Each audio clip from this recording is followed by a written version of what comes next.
Hey everyone, I'm going to review the new Player of the Week selection. I'll get straight into it. I'm going to start with the lowest rated player as always, and that is Sanchez from Ajax. So Sanchez, they've added a bunch of skills to him. First time shot, I don't think is really going to come into play with him. Pinpoint crossing might do, but with pinpoint crossing, you've always got to look at lofted pass, and to a lesser extent, Carl. He's only got 75 lofted pass, so his crossing's not going to be great even with that skill. But you look at his other skills, he's got blocker, which I think he already had, man marking. They've added, I think, fighting spirit is new as well. So he's got some decent defensive stats. He's a 4-star right back. Not that that's really relevant because we don't have any real means of playing 4-star matches. Decent pace, balance is pretty good for fullback, very good stamina. Defensive stats important, obviously, for a fullback. 72 for awareness and 73 engagement. That's a little bit on the low side, so it's something to be aware of. He's going to be a little bit slow to react in some situations defensively. Tackling and aggression both pretty good. And down the left there, on the ball, he can dribble. A little bit lacking with control and possession, and then on the ball, his passing's okay. Crossing's going to be lacking a bit, but again, he's got pinpoint crossing. So I think on the whole with Sanchez, most of us I think are going to have better options at right back, but for a 4-star card, he could be useful if you need someone one week and he's got form. He could certainly do a job, I think. So next up, the Gregorio goalie. It's another 4-star keeper and player of the week. Whoopie-doo. Yeah, what to say really. Pretty average size for a keeper. 80 plus for all his goalie stats. Usually they have one or two weak ones, so quite consistent across his stats. I'd like his awareness to be a bit higher, but again, he's 4 stars, so you can't expect too much of him. Reflexes are great, good reach. Parrying's pretty good actually. 83 is pretty good. Yeah, on the whole, I mean, his jumping's not the best. He's only really got penalty saver for his skills. But on the whole, what more can you say? He's just another 4-star keeper, really. He's not going to be one of your better keepers unless you're new to the game and you desperately need one. And yeah, for a 4-star keeper, he's all right, but he's just not great. I don't think many people are going to want to get this guy, really. Next up, this is quite a fun card, Enciso from Brighton. This one I like. He's a whole player. If you've seen my videos before, you know I like whole players. Can play centre forward, SS, or AMF. For me personally, he's going to be an SS. He could play as a striker as well, but you look at his passing there, 75 low pass. It's not the best for an attacking midfielder. It's not high enough really. He doesn't have through passing either, but what he does have, he has first time shot, long range shooting, long range curler. He has super sub. That's really the icing on the cake for this card. Bring on second half, he could be deadly, but those shooting stats, you want him in attacking positions. You want him getting opportunities. So offensive awareness 80, not outstanding, but pretty good. He's good on the ball. Like I say, his passing, if he's playing up front, his passing's pretty decent. AMF not so much, but up front, that's definitely all right for passing. 80 finishing, 80 curl, so long range curler could be pretty effective. And then down the right here, fantastic pace, really good balance as well. He's not a big strong guy, but that's fine. He's very mobile, he's very quick. So for me as an SS whole player, making those attacking runs with these shooting skills, could be a really potent player. I'll be really pleased if I get this guy, even though he's a 4-star. I think it would be really handy, especially as a second half super sub. Next up, Nacho. Not sure why, but they've given him dipping shot. He did score at the weekend, but it was not a dipping shot. It was just a low drive, so it's a strange one. But outside of that, with Nacho, he has a defender. You look at the middle column, very good defensive stats. They're not outstanding. They're pretty good. It depends how you see him. They've got him down to left back, offensive fullback. Not for me. As a fullback, I'm looking at the pace. 82 for speed, 79 acceleration. That's not the quickest for a fullback. He's going to get found out if you play him there. So I'm thinking centre back. That's what he normally is. Obviously, he's still got that position for a centre back. That's suddenly good pace. So you're thinking, okay, good defensive stats, good pace for a centre back. His jumping's decent, which makes up the fact he's a bit short. Physical contact 81 is fine. Balance for a centre back is good. 85 for stamina for a centre back is excellent. And then down the left again, if you're playing with centre back, pretty good on the ball, pretty decent passing. But again, at fullback, he's going to come up a bit short, certainly with the passing, I think. So I think for me, ultimately, because he's a bit on the short side, he's quite decent as a centre-back to deal with those nippy strikers, the smaller, quicker ones. He'll get found out against the bigger guys like Haaland, but I think ultimately for me, this guy, he's not really outstanding in any department. So for me, the big strength of Nacho is the versatility, playing right across the defence, decent pace, pretty good defensive stats. For me, he's going to be a substitute, and second half he's going to come on and he'll shore up the defence pretty much anywhere, left, right, or centre. So a useful card, even if not the most exciting one. And next up, Remy Cabella from Lille. Cabella is a pretty fair upgrade on his base card. Looking at his skills here, I think first time shot is the only one they've added. He's got through passing, which is obviously very useful for an attacking midfielder. They've put him down as right midfield, but with 79 for speed. I don't think anyone's going to really want to play in right midfield. He's going to be AMF, which is his natural position in the game, his normal position. When you consider him as an AMF with creative playmaker play style, you look down here, really good on the ball, really good passing. You throw that through passing skill into the mix, he's going to be great for creating chances and playmaking. Not the quickest, but good acceleration and balance. So, yeah, for me, he's not an outstanding player, but if you play him as an attacking midfielder, he can create chances for you. He's pretty good. If you like having that type of player in your team, I think it'll be a pretty decent result if you spin this guy. Then we have what I think is one of the best cards in this selection, Iñaki Williams. Not a million miles away from his base card when you max that one out. I think Rising Shot is the one skill they've added to him, but the one real difference with this version of Williams, he's a whole player.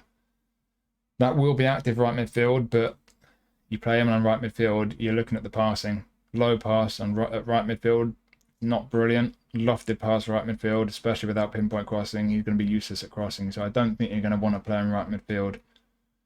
He doesn't have a long-range curler either, so he's not going to be too effective playing as a wide forward. But if you consider he's a whole player, and that whole player is active as an SS, this guy could be absolutely deadly if you play him there. If you play him just behind your striker or behind two strikers, even if you play like that, making those attacking runs into the box, great offensive awareness, fantastic pace, he's physically strong, he's got those shooting skills and 82 for finishing. For me, this guy, you could play him as a striker and he'll be pretty much as effective as his base card, but the fact he's a whole player, if you put this guy in that SS position, I think he could be absolutely deadly. I'll be really pleased if I get this guy. Dominic Solanke from Bournemouth. This one for me, he's got some decent skills, heading, long range curler, first time shot. He's kind of good, but he just doesn't really excel in any area. His pace, okay. Physical strength is pretty good. He doesn't have aerial superiority, but decent jumping and physical. Headings, yeah, again, decent but not brilliant. So he might be alright in the air. Not the best balance, good stamina. On the ball, not brilliant.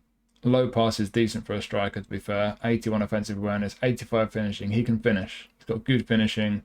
And he's pretty decent at some other areas, but I think ultimately for me, unless you're a Bournemouth fan, this guy just doesn't really excel in enough areas to be someone I would want to get. I don't see any reason why I'd ever play him, to be honest. He's okay. He's a decent striker, but he's just nothing spectacular, really. Then we have another striker from England, Ollie Watkins. You look at the pace first of all, that 92 sticks out. This guy's rapid. He's got a leap on him as well. He's got heading 84, got jumping 82. He does have aerial superiority. The only one thing is he doesn't have the heading skill. And the heading skill enables a player to head the ball downwards. So the one thing I would say with Watkins is if you're going to put crosses in for this guy, he will win some headers. He will be good in the air in terms of winning headers, but don't put too much power on your headers, because if he doesn't have the heading skill, I can see a lot of his headers going over the bar. So just be careful with his headers. He'll win your headers, but just be careful not to put too much on them, I think. But rapid, good, really good stamina at 89. He's going to run for 90 minutes. Good kicking power. He's got long range shooting. They've added first time shot on one touch pass. That really transforms him from his base card. This is a real upgrade. First time shot and one touch pass. His low pass at 72 is okay. He's decent enough on the ball for a striker. 82 offensive awareness, that's decent. Likewise, finishing 82. Again, like Solanke, he's not outstanding, but he has enough about him, I think, that he'll be a more appealing option to me than Solanke. That speed, the fact he'll be good at wing headers, he's got long range shooting. He's a very, very quick goal poacher, and he could be a pretty effective one for you. So not bad at all, Watkins. Then we have Pellegrini from Roma. Now this one, they've not really changed or added much from his base card. The one real difference is they've made him an SS, because his normal card can't play SS. He's got it as like an unnatural position, but players aren't as effective when they play in an unnatural position. But now he can play there. What's interesting with Pellegrini, you look through his stats, he's physically okay. There's nothing really stands out apart from his stamina, which is pretty good. He's just kind of decent in every area in terms of his speed, his strength and everything. Defensively, he's not too bad. You could play him as a centre midfielder if you wanted to, as a very offensive centre midfielder. Certainly with the whole player playing style. And then down the left is really where he's got his strength. He's great on the ball. He's got very good passing. One thing that's interesting to me is he's got 85 for lofted pass. He's also got 80 for curl, and he's got pinpoint crossing. He can't play on the right, so you wouldn't really be able to play him as a traditional winger. But I guess what you could do, if you're playing him as an SS, you could drag him over to the right hand side and have him playing as an SS right of centre, and then you would have those opportunities when he drifts to the right to put some really dangerous crosses in. So that could be something to consider depending on what kind of formation and system you use. But ultimately, being very good on the ball, good passing, one-touch passing, through passing, he's a creator, and he's going to make some good attacking runs, and he's an interesting one. I'd be quite pleased if I got him. Like I say, he's versatile. You can play him in pretty much any of those three positions that he's got there: centre mid, attacking mid, SS. And with the ability to create chances, yeah, he could be a very effective one. I'd quite like to get this guy. And now the last two, we've got Antony. This one, if you like Antony, this could be a fantastic card for you. What they've done with him, they've made him a whole player, which will be active if you play him right midfield, which is interesting. I think most people normally play him as a right-sided forward, though. What they've done with his skills, they've taken away, I think, scissors feint and Marseille turn. So for those of you who love your tricks and your skills and your dribbling, that might be a concern for you. But what they've given him is one-touch pass and through passing, which is interesting. His low pass isn't that great to be able to really maximise those skills. So that's something to bear in mind. So his passing will be an upgrade on his base card, but just don't ask too much of him. You know, if you start trying to play 50-yard through balls, defence splitting through balls, and trying to, you know, split the defence open with passes in areas where there are a lot of defenders in proximity, you'll probably get found out and give the ball away. But as long as you don't ask too much of him, he should have pretty tidy passing. Likewise, 78 lofted pass with pinpoint crossing. His crossing will be okay, but not brilliant. But you look at these key stats. His on-the-ball stats, fantastic. Pace, fantastic. Balance, fantastic. And he's got long-range curler. Long-range curler, you look at the finishing and you look at the curl, 81 and 83. You play this guy wide on the right, either as a whole player making the runs from deep, or as a right-sided forward, coming inside into the box and hitting those finesse shots into the far corner. Very, very dangerous. So I think for any Man United fan, anyone who likes Antony, this could be a really exciting card for you. And then finally, this guy, another Kylian Mbappe.